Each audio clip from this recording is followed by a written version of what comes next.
नमस्कार दोस्तों 2 दिसंबर को जब महाराष्ट्र के कई जगहों पर नगर परिषद और नगर पंचायत के लिए मतदान हो रहे थे, उस समय मैंने इस चैनल पर आपको एक रिपोर्ट बताई थी।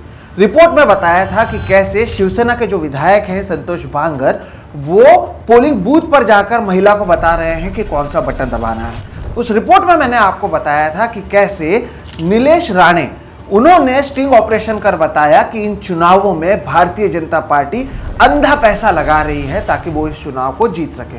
बहरहाल 21 दिसंबर को इन तमाम चुनावों के नतीजे सामने आए और नतीजे वैसे ही आए जैसे कि नतीजों की अपेक्षा थी।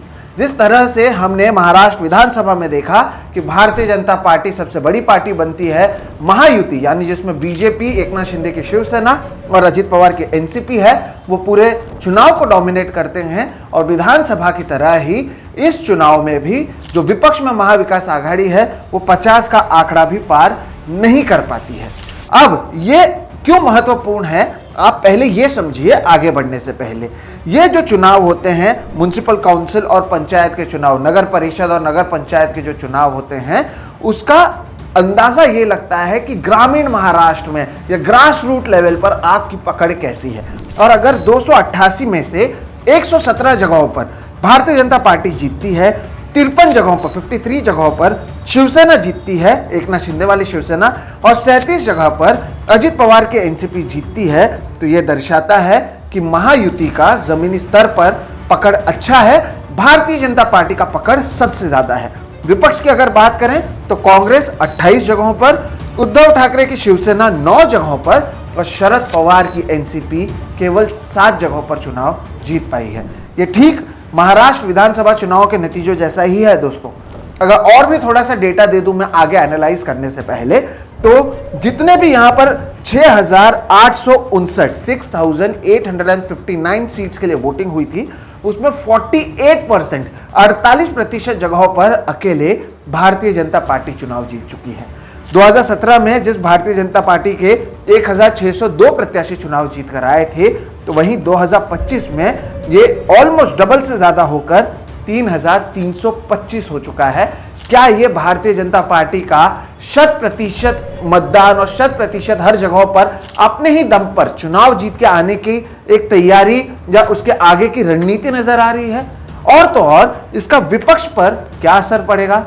इससे क्या आगामी जो म्युनिसिपल कॉर्पोरेशंस के इलेक्शन है 15 जनवरी को, उस पर भी इसका असर पड़ेगा? और इस सब के बीच कांग्रेस के लिए एक सिल्वर लाइनिंग इन नतीजों में क्या आए हैं, आज इस वीडियो में हम इन तमाम मुद्दों पर बात करेंगे।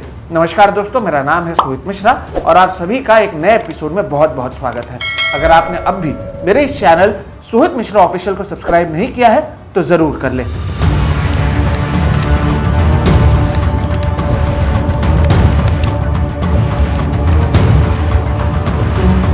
दोस्तों, इस पूरे चुनाव के समय बार बार वोटर लिस्ट में गड़बड़ी की बात हो या फिर अपने ताकत का गलत इस्तेमाल जो सत्ता में है उसकी बात हो या फिर अंधाधुंध पैसे के इस्तेमाल की बात हो, ये तमाम आरोप बार बार लगते रहे। कुछ सबूत भी सामने आए, लेकिन इसके बावजूद भारतीय जनता पार्टी सबसे बड़ी पार्टी बनकर उभरी है और महायुति ने एक तरीके से इन चुनावों में क्लीन स्वीप कर दिया है, जहां पर जो विपक्ष है वो 50 के भीतर ही सिमट कर रह चुका है।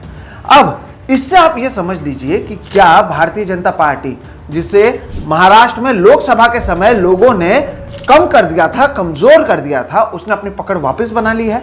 यह एक बहुत बड़ा सवाल है। और क्या भारतीय जनता पार्टी अब एक बड़े भाई, बिग ब्रदर के रोल में महाराष्ट्र में नजर आ रही है? जिस तरह की पकड़ बीजेपी की नॉर्दर्न स्टेट्स में होती है, जिसे एक तरीके से यहां पर गाय पट्टा कहा जाता है, क्या उसी तरह की पकड़ भारतीय जनता पार्टी महाराष्ट्र में भी बना रही है? ये एक सवाल है। और तो और इसके साथ जुड़ा हुआ सवाल यह है कि क्या इसका आने वाले जो म्युनिसिपल कॉर्पोरेशन के इलेक्शंस हैं, 29 म्युनिसिपल कॉर्पोरेशंस के इलेक्शन 15 जनवरी को होने वाले हैं, उस पर असर पड़ेगा क्या?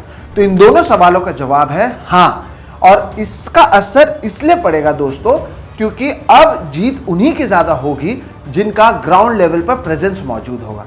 अब आप पूछेंगे कि मैं किस आधार पर यह कह रहा हूं कि जिसका ग्राउंड लेवल पर प्रेजेंस ज्यादा मौजूद होगा उनकी जीत होगी? तो जैसे कि मैंने आपको इंट्रोडक्शन में कहा कि कांग्रेस के लिए एक सिल्वर लाइनिंग सामने आई है। कांग्रेस का ही उदाहरण लेकर आप समझ सकते हैं कि कांग्रेस के कार्यकर्ता कम से कम ग्रामीण महाराष्ट्र में इंटैक्ट नजर आ रहे हैं। जिसका कांग्रेस को इस चुनाव में कुछ तो फायदा होता हुआ नजर आ रहा है।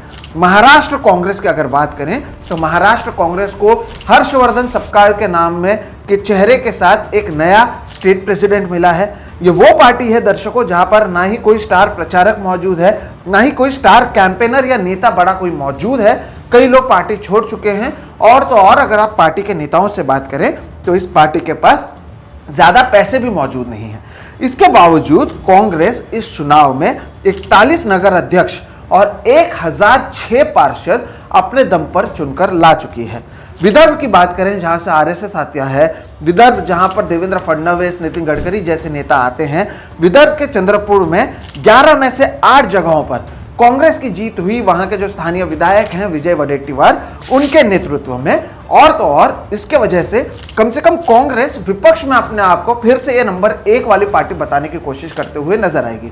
आने वाले जो म्युनिसिपल कॉर्पोरेशंस हैं उसके इलेक्शन से पहले कम से कम कांग्रेस की जो कॉन्फिडेंस है वो उसमें बढ़ोतरी होगी, क्योंकि चाहे लोकसभा का इलेक्शन हो या फिर विधानसभा का इलेक्शन हो, उद्धव ठाकरे की शिवसेना की वजह से कांग्रेस को महाराष्ट्र के विपक्ष में नंबर 2 की पार्टी मानी जा रही थी। लेकिन ये एक तरीके से कांग्रेस के लिए एक बूस्टर है, और वो क्योंकि आगामी मुंबई के चुनाव को उद्धव ठाकरे की शिवसेना के साथ न लड़ते हुए अकेले लड़ने की बात कर रही है, तो क्या ये कॉन्फिडेंस उनके काम आएगा?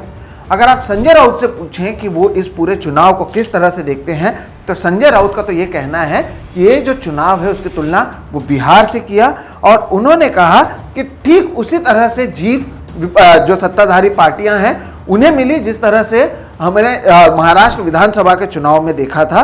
और तो और ऐसी जगह जिसका सालाना बजट ही 25 करोड़ है, वहां पर बीजेपी ने 200 करोड़ रुपए खर्च किए। संजय राउत के इस बयान को आप सुनिए। बीजेपी सबसे बड़ी पार्टी कैसे बनकर आती है सबको मालूम है। जो बिहार में हो गया वही महाराष्ट्र के नगर पंचायत चुनाव में हो गया। आप देखिए ना, जिस तरह से विधानसभा में जो नतीजा आए वही नतीजे, वही आंकड़े अब नगर पंचायत में आ गए। 120-125 विधानसभा के विधायक उनके चुनकर आए थे, नगर पंचायत भी 120-125 में बीजेपी के आ गए। शिंदे के 54 के आसपास विधायक आए थे, इस बार नगर पालिका नगर पंचायत भी 54 आ गई। 40-42 अजित पवार के आए थे, वही आंकड़ा नगर पालिका में आ गया। वही मशीन है, वही सेटिंग और वही फिटिंग है। नई बात कोई ना, अरे आंकड़े तो बदल दो भाई, आंकड़े तो बदल दो।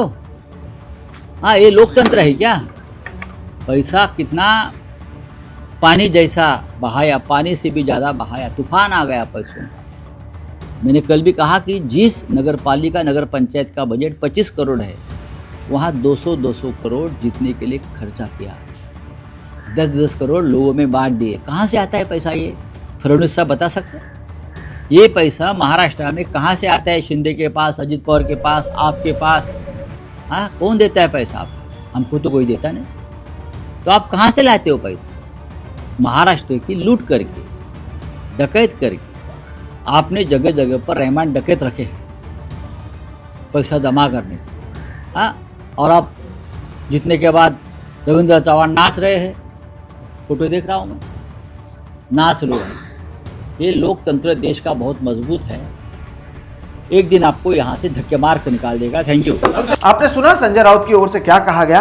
अब यहां पर सवाल दोस्तों ये उठता है कि ये तो स्ट्रैटेजी सत्ताधारी पक्ष की पहले से रही है। यही स्ट्रैटेजी उनकी ओर से हमने देखा कि विधानसभा में भी किया गया, तब भी वोट चोरी के आरोप लगे, तब भी ये बताया गया कि चुनाव आयोग कैसे निष्पक्ष नहीं है। लेकिन क्या इसका कहीं पर कोई असर पड़ा? अगर ये बात संजय राउत की सच भी है तो इसके आगे की स्ट्रैटेजी क्या है, विपक्ष की स्ट्रैटेजी क्या है, यह एक बहुत बड़ा सवाल है जिसका जवाब शिवसेना यूबीटी को ढूंढना होगा ही। उसके साथ ही साथ एनसीपी शरद चंद्र पवार ग्रुप को भी ढूंढना होगा, क्योंकि एक पार्टी जिसका एक समय में पश्चिमी महाराष्ट्र सहित ग्रामीण महाराष्ट्र पर पकड़ होती थी, वो शरद चंद्र पवार की पार्टी को केवल 7 जगहों पर जीत मिली है, जबकि अजीत पवार की पार्टी एनसीपी को 37 जगहों पर जीत मिली। और तो और बारामती, जहां से इसकी शुरुआत होती है, जहां से खुद शरद पवार ने इसकी शुरुआत की थी, वो बारामती अब शरद पवार के हाथ से निकलकर अजीत पवार के पास जा रहा है। तो महाराष्ट्र के चाणक्य माने जाने वाले शरद पवार या उनके नेतृत्व में चले जाने वाले महाविकास आघाड़ी का भविष्य क्या है, ये एक बहुत बड़ा सवाल है जिसका जवाब विपक्ष को ढूंढना होगा। और तो और अगर आप जल्दी जवाब नहीं ढूंढते हैं तो क्या 15 जनवरी को इसका असर पड़ेगा देखने, ये भी देखना होगा। बहरहाल इस सब के बीच में अब ये कयास लगाए जा रहे हैं कि जबकि दोनों ठाकरे एक साथ आने वाले हैं, उद्धव ठाकरे और राज ठाकरे, तो जो मुद्दा है वो बदल जाएगा। दो और पार्टियां एक साथ आएंगी और मराठी बनाम अमराठी का मुद्दा हो या स्थानीय लोकल मुद्दों पर कम से कम मुंबई और उसके आसपास के म्युनिसिपल कॉर्पोरेशंस के इलेक्शन लड़ाए जाएंगे। लेकिन सवाल वापस यही है कि क्या इसका असर पड़ेगा, ये तो समय ही बताएगा। बहरहाल अगर आपको लगता है कि जो परेशानियां हैं वो केवल विपक्ष वाली पार्टियों को है तो जवाब है नहीं, यहाँ पर भारतीय जनता पार्टी की भी परेशानी बढ़ गई है। मैं आपको बताता हूँ कैसे। भारतीय जनता पार्टी, मैंने आपको कहा अभी कि वो तो 117 सीटें जीत चुकी है, सबसे बड़ी पार्टी बन चुकी है। तो आप कहेंगे भारतीय जनता पार्टी की परेशानी कैसे बढ़ी? उनकी परेशानी बढ़ाई है नंबर 2 की पार्टी ने, वो है एकनाथ शिंदे की शिवसेना, जिन्हें 53 जगहों पर जीत मिली है। अब इससे होगा ये कि एकनाथ शिंदे की भी जो कॉन्फिडेंस है वो बढ़ते हुए नजर आएगी कि महाराष्ट्र में भारतीय जनता पार्टी के बाद वो सबसे ताकतवर पार्टी नजर आ रहे हैं। शिवसेना किसकी, इस जो सवाल है उसका बार बार वो यही जवाब देते हैं कि नतीजों से साफ होता है कि शिवसेना किसकी है। लेकिन इसके वजह से भारतीय जनता पार्टी, जो शायद एकनाथ शिंदे को गंभीरता से नहीं ले रही थी, ये कहा जा रहा था कि बीएमसी में केवल 50 सीटें देंगे, बीच में तो दोनों के बीच में कोचिंग वॉर नजर आ रहा था। बीजेपी के लोगों को एकनाथ शिंदे ले रहे थे, एकनाथ शिंदे के लोगों को बीजेपी ले रही थी, फिर उस पर जरूर विराम लगाई गई। लेकिन अब एक तरीके से बार्गेनिंग पावर जो है एकनाथ शिंदे की बढ़ गई है। वो दिखा सकते हैं कि देखिए, आपने अलग चुनाव लड़ा, मैंने अलग चुनाव लड़ा, लेकिन इसका इम्पैक्ट ये हुआ कि मैं भी अपने दम पर महाराष्ट्र में दूसरे नंबर पर आ चुका हूं। ऐसे में अगर आगे जाकर हम गठबंधन में ये 29 महानगर पालिकाओं के चुनाव लड़ना चाहते हैं तो फिर आपको मुझे ज्यादा सीटें देनी होगी। और ये भारतीय जनता पार्टी के 100% भाजपा वाली जो उनका नारा है उसमें एक बहुत बड़ा अडंगा हो सकता है। इसे लेकर भारतीय जनता पार्टी क्या करेगी ये भी देखना महत्वपूर्ण होगा। तो इन नतीजों के बाद अब सबसे बड़ा सवाल यह उठता है कि महाराष्ट्र में मुद्दा क्या है, क्योंकि देवेंद्र फडणवीस जब इस जीत के बाद बात कर रहे थे तब उनकी ओर से कहा गया कि इस चुनाव में उन्होंने विपक्ष पर आक्रमण नहीं किया, उन्होंने डेवलपमेंट, विकास के मुद्दे पर चुनाव लड़ा और उस पर उन्हें जीत मिली।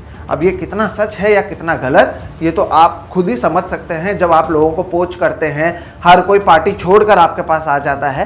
बहरहाल इस सब के बीच में उनका कहना है कि विकास के नाम पर उन्होंने ये चुनाव को जीता है। और अगर ऐसा ही चलते रहा तो क्या म्युनिसिपल कॉर्पोरेशंस का इलेक्शन वो आखिरी कील होगी जिसके बाद ये जो महाराष्ट्र का जो एक पूरा राजनीति है उसमें एक बदलाव नजर आएगा? क्या अब महाराष्ट्र को भी बीजेपी की ही एक राज्य मानी जाएगी? आप कहेंगे कि मैं अब भी क्यों नहीं मान रहा हूं, क्योंकि आपने देखा कि लोकसभा में कैसे विपक्ष यहां पर ताकतवर नजर आया था और विपक्ष अपने दम पर 48 में से 31 सीटें जीत पाई थी, जिसका कहीं ना कहीं नरेंद्र मोदी की सरकार पर दिल्ली में असर पड़ा था और उन्हें गठबंधन की सरकार बनानी पड़ी थी। ऐसे में हमने देखा कि लोकसभा में अलग नतीजा है, लेकिन विधानसभा और इन चुनावों में अलग नतीजा है। अब उद्धव ठाकरे जो मुंबई और बीएमसी पर ध्यान दे रहे हैं, क्या उनके चलते कोई बदलाव यहां पर देखने मिलता है या फिर 30 साल से जिस बीएमसी पर उद्धव ठाकरे की शिवसेना की पकड़ है वो अब कमजोर होते जा रही है? इसका जवाब 16 जनवरी को मिलेगा दर्शकों। लेकिन ये जो नतीजे आए हैं इससे कम 2 चीजें जो समझ में आई वो ये है कि अगर आप भारतीय जनता पार्टी पर आरोप लगा रहे हैं कि वो गलत तरीके से चुनाव लड़ते हैं तो इसका जवाब विपक्ष के पास अब तक नहीं है। विपक्ष को एक स्ट्रैटेजी बनाने की जरूरत अब भी है कि वो इसका जवाब क्या देंगे, उनकी रणनीति क्या होगी भारतीय जनता पार्टी के इस तरीके के जो षड्यंत्र है चुनाव जीतने की। क्योंकि बीजेपी अगर जीतते आ रही है तो वो क्यों अपने तरीके को बदलेगी? आपको अपने में बदलाव लाना होगा अगर आप चाहते हैं कि आप इस चुनाव को जीते या फिर आप बीजेपी को टक्कर दे सके, नंबर 1। और नंबर 2, जिस तरह से मैंने कहा कांग्रेस का एक उदाहरण लेकर, ग्राउंड लेवल पर आपका प्रेजेंस होना, आपके कार्यकर्ताओं में हिम्मत भरना और कार्यकर्ता आपके साथ चुनाव हारे या जीते एक साथ इंटैक्ट रहना ये बहुत ज़रूरी है, क्योंकि अगर ऐसा नहीं होगा तो उसका असर देखने मिलेगा। जिस तरह से हमने देखा एनसीपी शरद पवार के जितने भी लोग थे वो शायद अजित पवार की तरफ शिफ्ट होते हुए नजर आ रहे हैं। एकनाथ शिंदे के साथ शिवसेना के कई सारे लोग शिफ्ट होते हुए नजर आ रहे हैं। हालांकि संजय राउत का कहना है कि यहाँ पर पैसे का इस्तेमाल किया गया था और मुंबई में वो अपनी ताकत दिखाएंगे, लेकिन ये जो नतीजे हैं ये भारतीय जनता पार्टी के लिए एक बिग बूस्टर का काम करेंगे। कांग्रेस को एक सिल्वर लाइनिंग जरूर मिली है, लेकिन विपक्ष को आने वाले 15-20 दिनों में सोचना पड़ेगा, एक नई रणनीति बनानी पड़ेगी कि वो इसका जवाब कैसे देंगे। और इस सब के बीच में जब दो ठाकरे साथ में आएंगे तो क्या वो एक तरीके से मराठी वोटों को साथ में लाकर एक यूनाइटेड ऑपोजिशन दिखाने की कोशिश करेंगे, इस पर भी हमारी नज़र बनी रहेगी। बहरहाल ये जो नतीजे आए हैं ये कम से कम विपक्ष के लिए एक अच्छी खबर नहीं है, लेकिन सत्ता पक्ष में बैठे लोगों के लिए ये एक बहुत अच्छी खबर है, जिसका वो इस्तेमाल आगामी म्युनिसिपल कॉर्पोरेशन इलेक्शंस में भी करेंगे। फिलहाल इस वीडियो में इतना ही दर्शकों। ये जो आंकड़े सामने आए थे, मुझे लगा इसे लेकर जो भी जानकारी, जो भी डिटेल्स आ रहे हैं वो आप तक एकदम सरल तरीके से लाया जाए, ताकि आपको भी समझ में आए कि महाराष्ट्र में फिलहाल हो क्या रहा है। अब देखना यह होगा कि इन नतीजों के बाद आगे क्या होता है। क्या अब ऑपोजिशन और एग्रेसिव होती है या सत्ताधारी पक्ष और एग्रेसिव होकर अपनी रणनीति, जिसका इस्तेमाल उन्होंने विधानसभा और इन चुनाव में किया था, वैसा ही कुछ वो आगामी इलेक्शंस में भी करेंगे, ये देखना महत्वपूर्ण होगा। लेकिन मुंबई की साख किसके पास रहती है, मुंबई का कैरेक्टर भविष्य में चेंज होता है या नहीं होता है, उसके लिए अब ये पूरी लड़ाई कम से कम होती हुई नजर आ रही है। फिलहाल इस वीडियो में आप मुझे दीजिए इजाजत। आपको ये वीडियो कैसा लगा जरूर बताइएगा। वीडियो पसंद आए तो इसे लाइक करें, दूसरों के साथ साझा करें, और तो और अगर आपने अब भी मेरे इस चैनल सोहित मिश्रा ऑफिशियल को सब्सक्राइब नहीं किया है तो वो भी कर लें। हम आगे भी इस तरह के वीडियोस करते रहेंगे। मेरा नाम है सोहित मिश्रा, आप देख रहे हैं सोहित मिश्रा ऑफिशियल। नमस्कार।